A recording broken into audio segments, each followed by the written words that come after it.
video, I'm going to be teaching you guys how you guys can log in into DJI Go. So for those people who do not know DJI Go is a drone company which makes drone as well as, other drone accessories. So if you guys want to buy a drone or, go into your account for other drone activities, then basically this video is for you. Because in this video, I'm going to be teaching you guys how you guys can log in into a DJI account.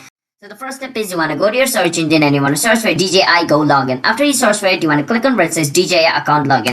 Once you click on it, it's going to take you to the official website of DJI Drone. Now, once you're over here, basically you want to enter the email address, whichever email address you used when you created a DJI account, and the password. Now, don't worry about it. If you guys have forgotten the password of your account, you can always click on forgot password to recover your password.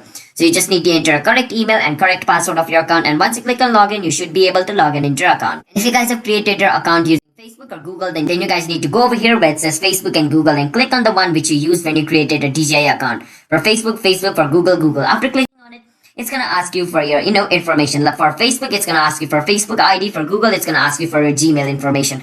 After providing the information, you should be able to log in into a DJI account. And if you guys do not have a DJI account, you can click on create a DJI account to create yourself a DJI account. So these are the way on how you guys can, log in into a DJI account. So hope you guys were able to understand the video.